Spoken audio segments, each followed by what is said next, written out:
And thank you for returning with the Talk Shop in Studio 255. I'm Eric Henderson. This program, live from Studio 255 in the Laramie Plains Civic Center, brought to you in part by Perkins Restaurant and Bakery, the Hilton Garden Inn, and the Benton Rusty, along with Chano's Village and I-80 Towing and Automotive Services of Laramie, Elk Mountain, and Cheyenne.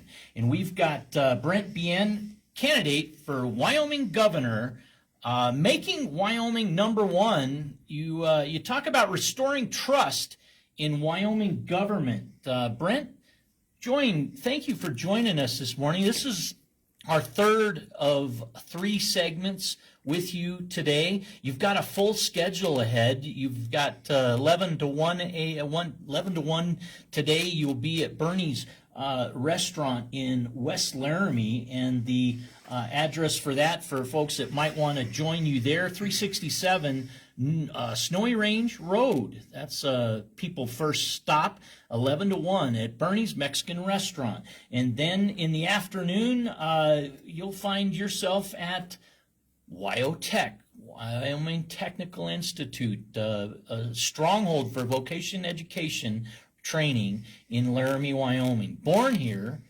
decades ago. Hey, and then 5 p.m., you will be at the American Legion Auxiliary, that 417 Ivanson Avenue address, for folks 5 p.m. to 8 p.m. if they would like to catch up with you and learn about you. How does somebody research Brent Bien and know what you stand for, your ideas for Wyoming, if they're not able to continue listening here and they want to make a quick check of your campaign and your ideas and your vision for our great state, where do they go? They can come to brentbien.com.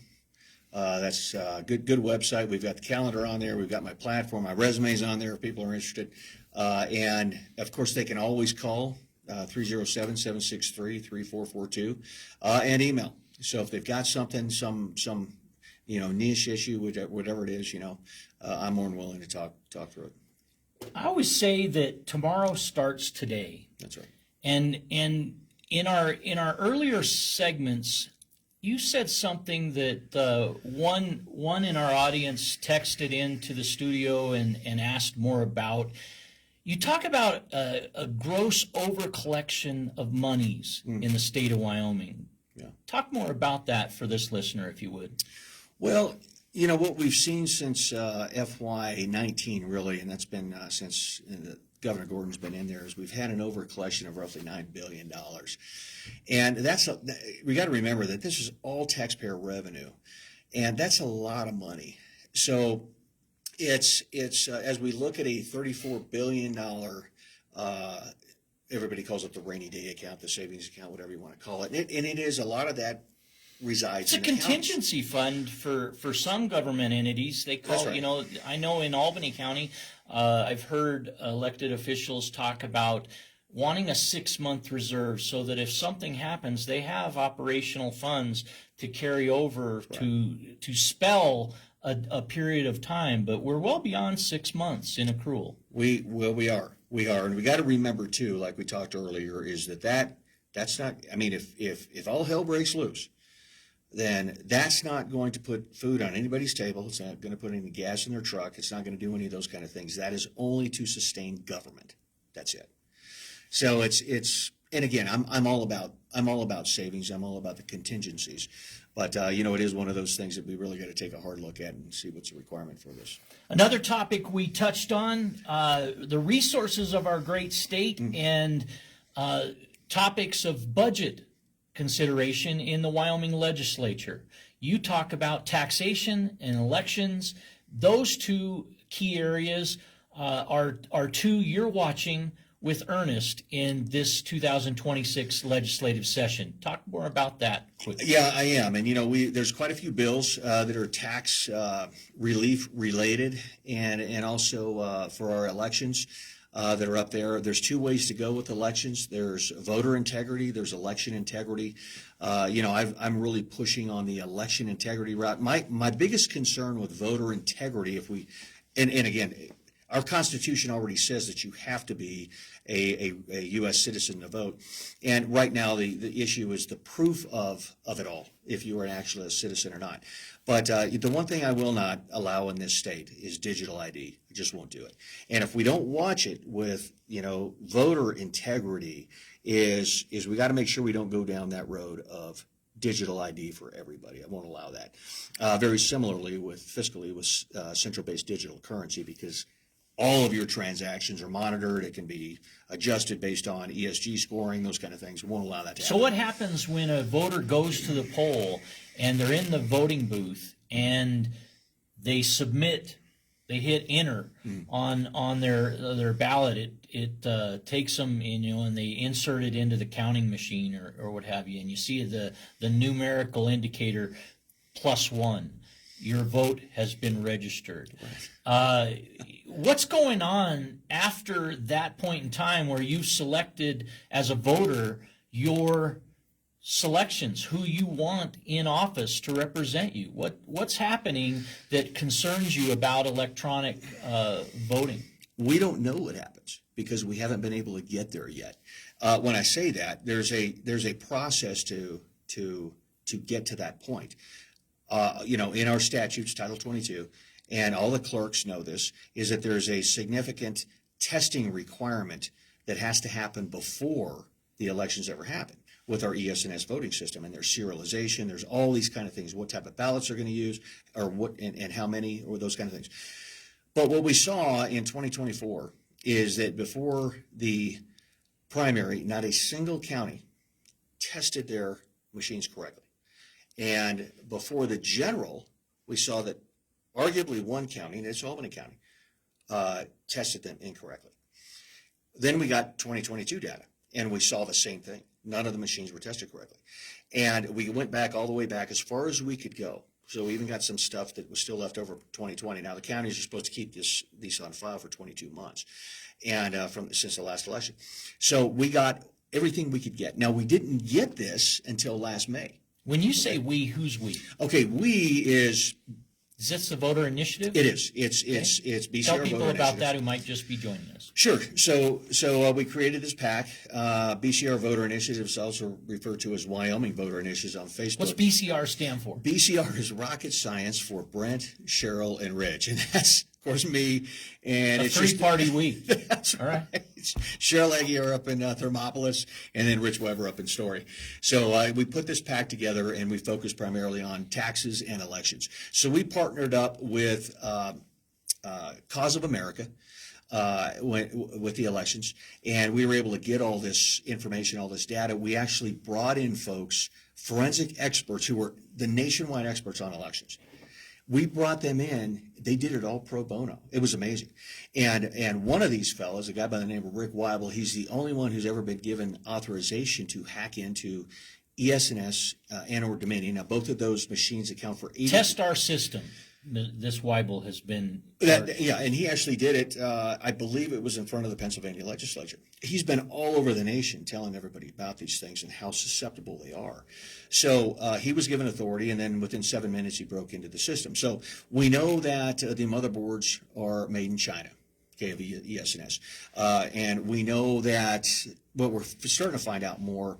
I think we had, according to Tulsi Gabbard, she's our DNI, that there's other countries in play in our elections. We're not sure how much. We should at least be cautious about the possibility of that, right? We should, and so we don't know. We don't know what actually happens when you hit it. We don't know. We don't know, and it's one thing for every vote to count, but it's something completely different for every vote to count for the intended recipient, and that's what we're trying to make sure actually happens.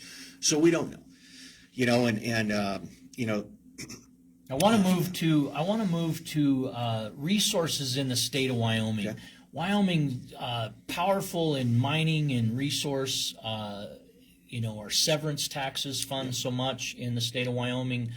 But what about agriculture as a cornerstone of Wyoming interests? Well, I tell you, if anybody looks at our state seal, okay, those four things on there, we've got oil, we've got mining, we've got livestock, and we have grain. And, we've strayed from those. None of those are legacy. None of them. They're just as much a part of the future as they are the past. I mean, that's our backbone. So when I look at agriculture, and, since 2020, we've lost 20,000 farms and ranches per year for the last 5 years. We're losing roughly 4 acres a minute nationwide of agricultural land. You're kidding me. It's unbelievable what's happening. Where's that source? Second? Where did we fact check that? Oh, That's unbelievable. No, it is. It's unbelievable what's happening. You have more detail on that on BrentBN.com? Yeah, we've got it there. I'm going to look at that. I appreciate that information and that heads up. Yeah, it really is. And what we're seeing is it's just being swallowed up by these globalist interests, right? Because ultimately the end state, if you control the food supply, you control the folks, okay? And I tie water in with that, just like that, because Wyoming's one of the last states in the union to where adjudicated water rights go with the sale of the land. Now, there's a push even down there now, maybe subliminal, to separate those two. So it would be like Montana, right? So Ted Turner owns half of Montana. I use that, tongue-in-cheek there, but he owns a lot of Montana. He could sell all that land and keep all of his water rights. Wyoming lost a monumental influence over its water with a court case between Nebraska and Wyoming years ago. In 2026, June 2026, the Colorado River Compact Agreement comes to expiration. There's currently not an agreement in place to follow that expiration. Do you have insights on that as a future potential governor of Wyoming that you might lend to the thoughts of our audience? So this stemmed from way back at the kind of early last century, when Colorado diverted the Laramie River down to Colorado. Well, so Wyoming sued Colorado in the Supreme Court, and the Supreme Court says you can't do that. So one of those things that came out of it was the CRC, the Colorado River Compact in 1922. And so you have a series of upper basin states, which were an upper basin state, and then you have a series of lower basin states, California, Arizona, those kind of things. And so the amount of water is actually measured down near Lake Powell. So there's supposed to be roughly 17 million acre feet of water that actually get down there. So our percentage of that as an upper basin state is 14%. Okay, and we're talking about the Green River, as it comes down through Fontenelle and then goes down through Flaming Gorge, and as soon as it leaves Flaming Gorge and goes into Colorado, it turns into the Colorado River. And so you think about that, 14%. And my stance is there was no way I would ever go above that original agreement. Now, Bureau of Reclamation is coming out saying, you guys better agree or we're going to do it for you. And what I see is WOTUS, Waters of the U.S. under Barack Hussein Obama, was an attempt, and it's still out there, to have federal control over any navigable waterway. Well, what's a navigable waterway? I mean, is that a little creek? Or what is it? Now it comes down under the Biden 30-30. I mean, it could be standing water in some sort of depression. But it is an attempt to federalize all of our water. And my answer is absolutely unequivocally no. We're not doing that in Wyoming.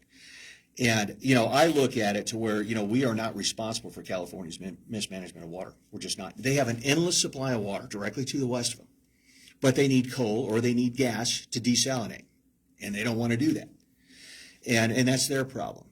So As this Colorado River Compact comes to an expiration, Colorado and Wyoming are working closest I've ever witnessed them working together in mutual interest that really faces challenge from Texas, Arizona, Nevada, and California. That's surprising to some people. Could be. I mean, Colorado is, I believe that's an upper basin state anyhow. And so there's some commonalities there. But even when you have Colorado, who might be working closely allied with Wyoming now, Wyoming's future is really tomorrow. Starts today. That's right. And if you don't have water rights, you can have all the undeveloped property in the world, and what will its value be tomorrow? That's right. That's right. And, we're seeing, of course, it's the climate's cyclical. And we're kind of going through kind of a drier spell now. And, we see that Nebraska's calling for more, so, of course, more comes out of the Platte. We see Idaho calling more. And, when spring gets here or late summer, we see Jackson Lake, almost dried up. You know what I mean? That's kind of what it's for, these reservoirs. Glendale, we see that too, right? But it is, there's a globalist initiative out there to make water a commodity, and not kind of more of a right, the people have a right to water. And so it's something we really have to pay attention to in this state. Because, we may be small in population-wise, but I tell you what, we can wield a very powerful fist on this and say, absolutely no, we're not doing that. Some say that if you want to be a millionaire in Wyoming, just dig below your feet. That's right.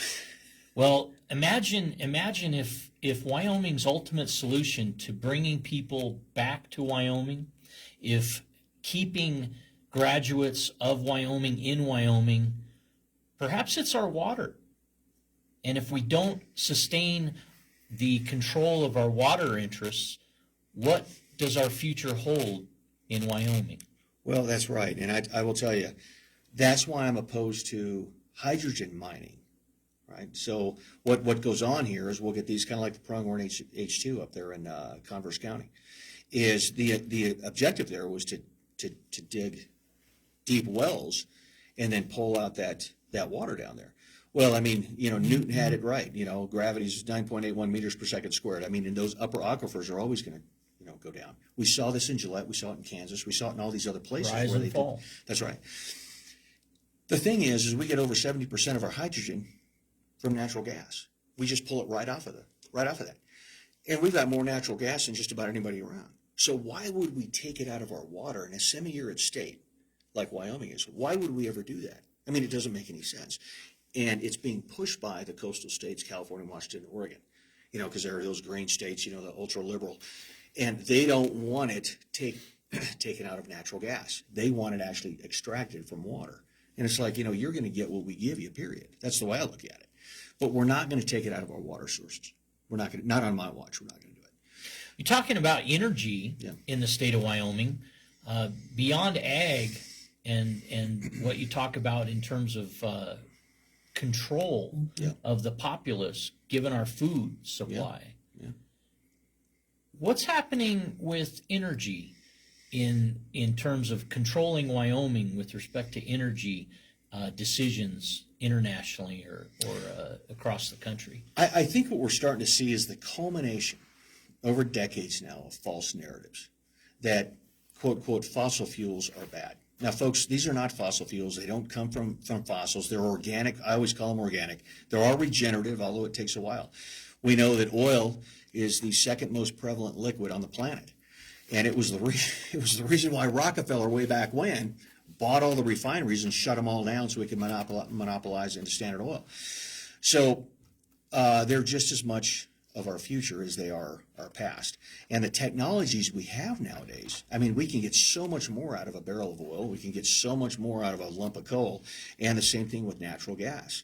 And unfortunately, we're seeing all these false narratives come to play where those are all bad. Oh, they're destroying the environment when they're not at all. I mean, we see that if anybody looks at CO2 as carbon dioxide as a part of our atmosphere, I mean, it's 0.04% of a percent, 0.04% of our atmosphere is CO2. And then it's estimated, that man's influence on that globally is roughly about 11% of that. So, I mean, you're talking maybe just a fraction, that man has any influence on. And there's debate whether there's any influence at all, And so who's driving the false narrative? Well, the left, there's no question. And this is all promulgated by these oligarchs who want complete control. There's no question. They've gotten into our schools. I mean, we know that a vast majority of our school system, and particularly those who administer nationwide, have promulgated this in our schools and in our colleges. I mean, it's just like right now. You ask any college student, most of them, not all of them, what kind of government do we have? Oh, we have a democracy. I mean, it's just been ingrained so much. And I think we're seeing a lot of that, the culmination of a lot of those false narratives. What happens to our republic if liberty is lost? Then we lose everything. The only thing that truly matters, and I say thing, the only thing that truly matters is our liberty. Because, without it, we have nothing. We have absolutely nothing.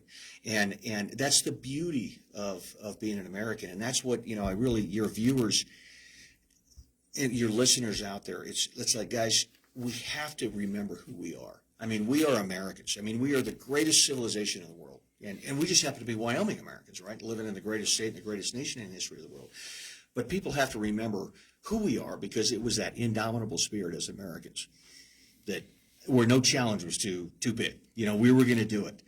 And people have to remember that, that's who we are. And we have to start thinking that way again, You talked about agriculture earlier. I've heard in preparation for today, you talk about the diminishing farm generationally. Yeah. Tell the audience about that, if you would. Boy, I tell you, and it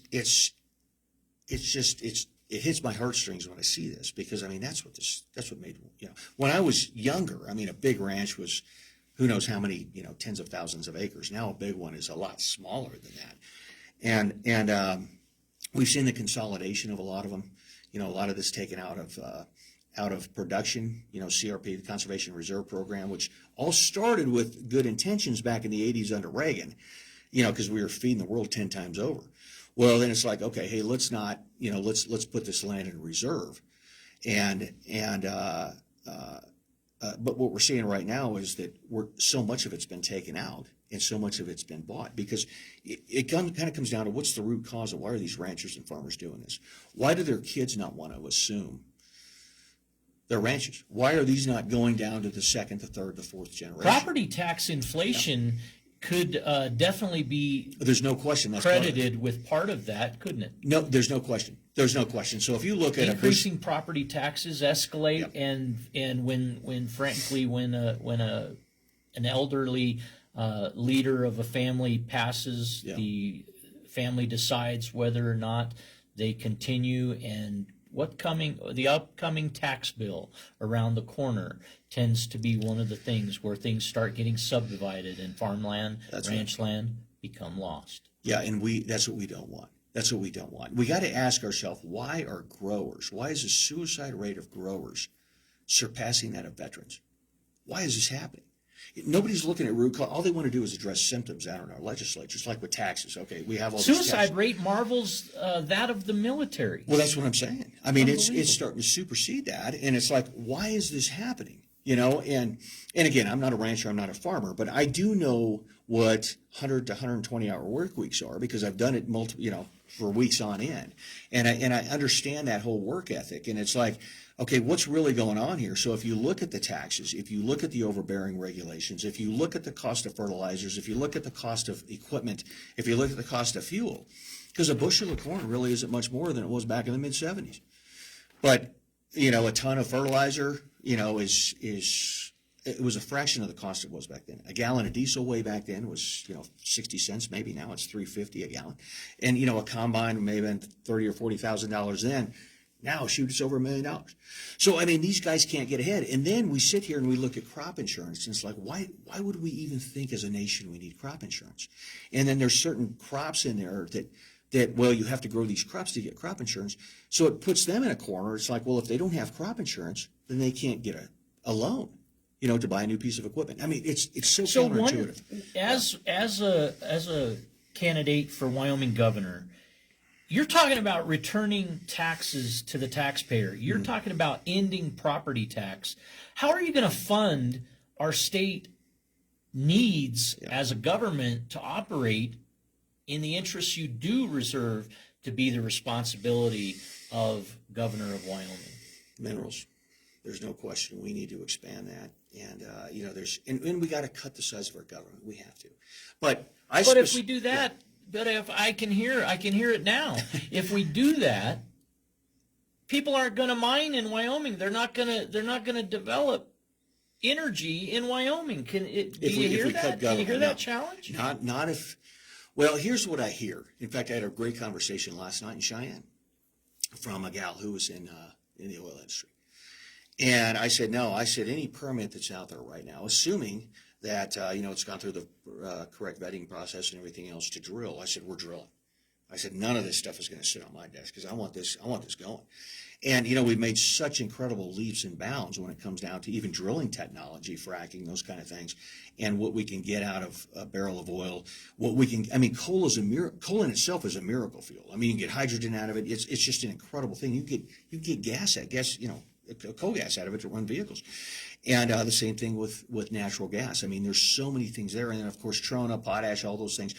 What we've got, and this is why it's a global issue for me, because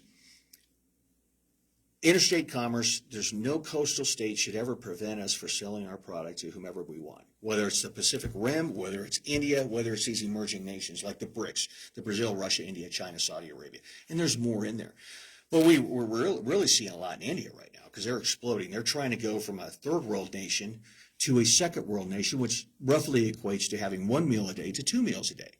Well, with all the doggone trona we've got and all the soda ash we've got for glass, that's a huge market, going through Galveston, or how will we get it over there? And the same thing in the Pacific Rim. As the Pacific Rim nations, the Asian nations better develop. And yeah, we've got those faux potash thing or faux soda ash things out there, but it's nothing like the real soda ash that we produce here, which is needed for glass. So it is one of those things that we look for those markets, and we really pursue any state that prevents us from selling our products to those emerging markets. And but we're conducive. We should be more than willing to let these guys come in and drill as they need to, or mine, whatever the deal is. And the one thing we're seeing with the wind is, where are the environmental impact studies on these things on state land? We can't find them anywhere. So I would look to the state land board, led by the governor in the state of Wyoming. That's for right. those answers. Is that your call as well? Well, you would think. You would think. Of course, the DEQ, Department of Environmental Quality, has a big play in this too. So the way this kind of works is that the governor appoints an ISC, Industrial Siting Council. It's a 6-member board. One of them has to be an opposing party. And so far, that Industrial Siting Council has pretty much rubber stamped every wind project or solar project that's come to the state. So, and all of these, particularly if they're going on state land, all require a public comment period. Well, I'm sure folks, your viewers out there are familiar with Radiant Energy, what happened up in Bar 9, which was an outfit that produced modular nuclear reactors. Okay, it's not a novel concept by any means, but it was one of those things that required public comment. So when the people heard about it, they didn't like it at all. But I will tell you what happened here is, whether it's the Sweetwater BLM RMP, the resource management plan over there, whether it's the sage grouse issue, whether it's the Fremont or Park County, or all these new land use plans that are very encumbering upon the folks, whether it's Pronghorn H2 or what's going on in Chugwater as they're trying to shut these windmills down, or this big push to put more windmills down, is that any of these projects that require public comment, the skids are already greased, the deals have been made, the legislation has been done. It appears to be this way anyway, before the people are actually brought into the equation for public comment. So people are really quickly figuring out that their comment doesn't matter. And I think bar none just happens to be the confluence of all these issues that went together, because they're seeing this all over the state, right? They're seeing it, and people got PO'd. And they said, no, we don't want it here. Now, obviously, nuclear, we already have it here in Kemmerer, right, with the Natrium plant over there, the Bill Gates Natrium plant, right? It's already here. But it ultimately, this comes down to the consent of the governed, and that's what the slip's missing. Consent of the governed. If the people say no, then the people say no, period. We listen to them. And, I look at the slip and I see what's gone on and how this state's been sold out to the highest bidders. And it's really been by politicians who lack the moral courage to defend our constitutional liberties and prevent our state from corporate takeover, because we are really evolving into a corporate state here. And my answer is absolutely no. So what I want to see with these slip decisions, for future slip decisions, is those get confirmed by the legislature. At least it brings the people back in to the equation. And it's like, okay, what's gone on is completely unsatisfactory to me. I don't like it at all. People come to Wyoming to get away from windmills. We know that these windmills never generate the energy to ever cover the cost of their production, their actual construction and everything else. We know that. We know what they do to the wildlife, particularly the birds. We know how much fiberglass they shed roughly annually, which is about 137 pounds per windmill annually. We know that there's another 4,000 that are on their way to Wyoming. And just because of the wind wall, if anybody's familiar with the wind wall, and it goes all the way out to Wamsutter and everything else, there's a whole bunch of these things coming. All right. And again, the thing really comes down to what's going on state land. And my answer is no. It's no. It's like we need to put back baseload power needs to be shifted back to coal and to gas. That's what needs to happen right there. Because of what's going on with this fluctuation in our boilers in there, anybody who knows anything about metallurgy knows that really reduces the life of our boilers, and it puts a lot of pressure on our power plants that are out there, because what they're doing is they're having to compensate for the lags in solar and wind. I mean, Is solar the future of Wyoming? No. Is wind No. the future of Absolutely Wyoming? not. No. Is hydrogen power Yeah, I think hydrogen is potential very much in the future. for the future of You bet. Wyoming? And we've got a whole bunch of it here because we got so much natural gas. One audience member writes that they recall for most of their lifetime refineries burning off gas Yeah. at each location of refineries throughout Wyoming. Yeah. It'd be interesting if capture of that resource wasn't burnt into the atmosphere, but actually captured, and it could be a revenue driver for the state of Wyoming. It could. It very well could. And I think, this is what we have to do with UW engineering and some of these things over there, is let's look for those technologies, to do this, because things are so much different. I mean, technology expands so much just in the course of a year, but over the course of a generation, roughly 20 years. I mean, it's amazing what we can do now. And, so much of we're exporting 80% of our energy in this state, and it's kind of a shame to see that. And a lot of it, we're not collecting any taxes on or anything like that. So it's like, okay, what's really going on here? And, but yeah, I think, and look at our refineries. Would you suggest an increase in severance tax, or would you derive revenue from the industries that you've mentioned in other ways? Well, it comes down to a couple of things, because we know that these industries, any raise in tax that they may receive, all gets passed off to the consumer. Right. I mean, these guys are in for a profit margin, obviously, and that's what free market capitalism is about. But we got to make sure that does not adversely affect the taxpayer. Most of these resources are not end user necessarily for Wyoming. They're end used by California or larger states across the country. That's right. And with the carbon capture that we're doing right now, we know that if it was profitable by the energy companies, that the taxpayer wouldn't be footing the bill on this stuff. Well, we're footing the bill on all this carbon capture stuff, so we know they know it's not profitable. So this is why the Corporations Committee, I think is the one, I can't remember, they voted a few months ago that the House said, no, get rid of it. We're not going to do it anymore. But the Senate side of it, because it's a joint committee, said, no, let's keep it on there. Well, it has to be one of those things where both sides agree to get rid of it. In Albany County, I recall in the last 12 months, there seemed to be a a sigh of relief in that the monies derived from wind development in our Albany County were somehow saving the county in terms of government operations, and therefore the citizens of Albany County, that it was generating tax monies that was going to provide a future for our county. But that's a short vision, in that you get that one time. You don't get that ongoing development monies, correct? That's correct. And I think what we'll see No here, severance, tax That's for right. the siting that blocks your view of the mountains or extracts the tourism industry from Wyoming. That's right. Right from under its feet. That's right. The view sheds we have in Wyoming are unmatched anywhere in the world. I truly believe that, and I've been around so much of the world. And obviously there's some bias there, but it is an absolutely beautiful state. I mean, it's just, and I'm so glad we don't live in Nebraska for as much as I run around the state.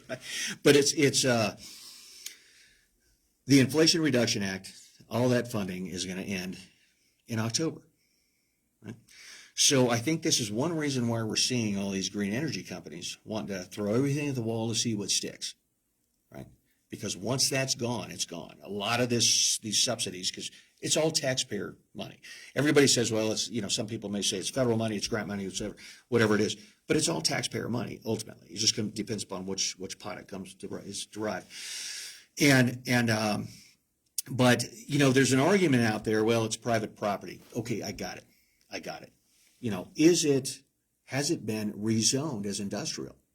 What's really going on here with tax collection? How come the state's not getting anything from this? What's my neighbor's influence on my property? Yeah, and that's the thing with wind, in particular with wind. There is some issues there with solar too, with these huge fields. And we know that the ground underneath the solar panels is done. When that stuff's removed off there, it's going to take generations to actually get that land going again. But here's what I'll tell folks is that I routinely ask people, who's mortgage free? A series of hands will come up on their property, right? Don't know anything. Okay. Well, who in here has title to their land? Pretty much the same hands come up. And I hate to rain on their parade, but nobody in the state of Wyoming truly owns their land. The assessor does. So it's like the most that the folks have is a warranty deed. And I always say, if you don't believe me, just don't pay your taxes for a couple of years. The doggone assessor will sell it out from underneath you. So if there's a direct impact to adjacent lands, particularly if they're private, then I have a serious problem with that. Because that is, now what about my private property rights? Well, what about my private property rights? Those kind of things. So, I think that's one thing that, we need to take a real good look at. But when I look at, no kidding, absolute property ownership, I want folks to be able to no kidding, get the title for their land, to where they truly own it, to where eminent domain is not a factor anymore, because we've gotten so liberal with eminent domain that we've given it to these, we've delegated eminent domain to a lot of these green energy companies, to where they can actually go in and, with new transmission lines, whatever, and just go right across somebody's property. And it's like, wait a second, in the Constitution says, that lies with our legislature, but it's been so watered down and delegated out. But it is, you always hear the private property issue, but, it comes down to, okay, what's truly private property in this state? We came from England for two primary reasons. One's religious liberty, and the other is private property ownership. But who really owns their property? So I am very much for people actually having title to their property, to their land, whatever it is. Another area of health in the minds of Wyoming residents truly is health care. Yeah. Not only rural health care, but health care in total. Yeah. What ideas do you have with respect to improving the health care of Wyoming? Well, I think what we're seeing, and I think we're kind of on par with a lot of the national issues, but particularly for Wyoming, a lot of it's the pricing. We know that this is going through the roof. In fact, I've gotten so many calls lately about, my premiums are going up by a factor of 10. I was paying $400 a month. Now I'm going to have to pay $4,000 a month, so I'm not going to pay for insurance anymore. That's obviously a huge issue. And this all stems back from Obamacare. This is the government meddling into something they should never have been meddling in the first place. And then, of course, access, and then those specialized cares, right? So I think a lot of people understand when you come to Wyoming, we got 6 people per square mile in Wyoming. Right? That's what makes us so great. 2 people per square mile is a frontier. So, we're not that far off, right? So, there's a certain level of expectance that folks, should probably have depending upon where they're going to move to Wyoming. But also, when I see these hospitals being built around the state, whether it's in Pinedale, whether it's in Riverton, whatever the deal is. And it's like, wait a minute, we build this huge facility out of taxpayer money, but we can't staff it. We don't have the people here to do it. For the cost of building these, it's like, well, shoot, we could have given them Blue Cross Blue Shield Wyoming and flown them to Salt Lake or to Denver or whatever the deal is, or to Billings. So the other thing I'm seeing too is that when a doctor makes a decision on the treatment for a patient or whatever's going on out there, that some board or of bureaucrats, whatever it is actually adjudicating that decision.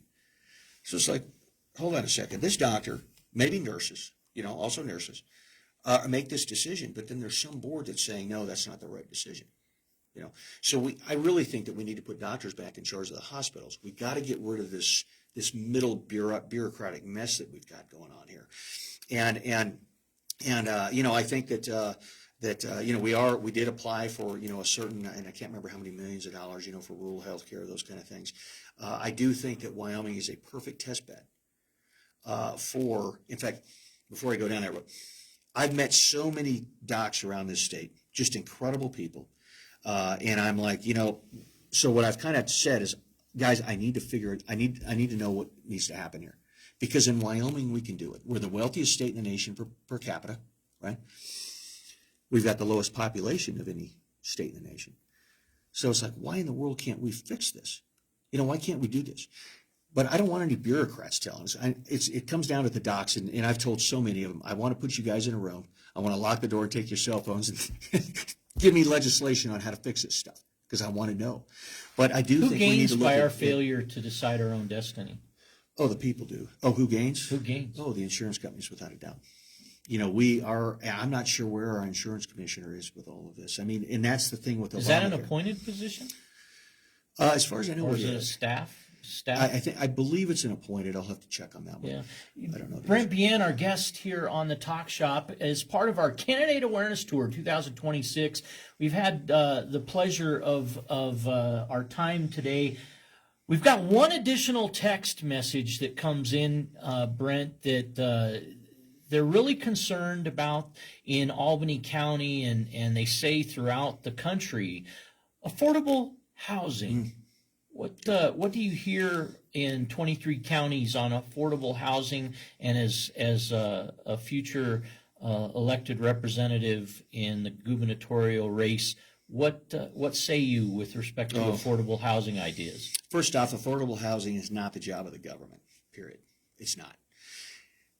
We got to look, though, at what the root cause of this is, okay? And affordable housing is simply a symptom. So what we've got is the three top asset managers out there. We've got BlackRock, Vanguard, State Street, and there's several right behind them. Those three right there pretty much control about 20 to 25% of the global economy, which is roughly about $360 trillion. So what they've been doing since really COVID, over the last several years, is they've been coming in nationwide, because the objective for these, if anybody ever looks at these global objectives in America, is to own 60% of the single family homes across the nation. So what they do is they come in cash plus 30%. So if you're a seller, holy mackerel, that's a great deal. Cash plus 30%. If you're somebody like me who wants to buy that house, I could never compete. I could never outbid that, right? So that's what they've been doing across the nation. That's what they've been doing in Wyoming. So then they get all these whole things of houses, and then they start selling them to each other at inflated prices, right? So of course the assessed value goes rent through. Escalation. Everything does.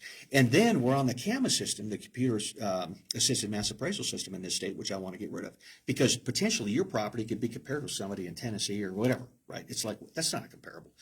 And then we have to make sure that DOR, Department of Revenue, is not in the business of manipulating fair market value. And there's just one statute we need to get rid of to do that. So it's like, let's address these things. In fact, I've talked to several legislators on, is there any way that we can actually prevent an asset manager with this kind of, clout, whatever it is, from purchasing private homes in Wyoming? And I don't know the answer to that, because right now we're having a heck of a time trying to prevent China from buying land in Wyoming, right? So I don't know the answer to that. Do you believe in excluding some buyers from purchasing Wyoming lands? It depends who they are. Okay, if they're a direct threat to the nation, yes, I do. So that's a security interest. It is. For It is. you. It is. Okay, and therefore of our nation, therefore of our state. That's right. Okay. See, I do not, when it comes down to, I'm a big free market guy, but the government has no business in property assessment, none.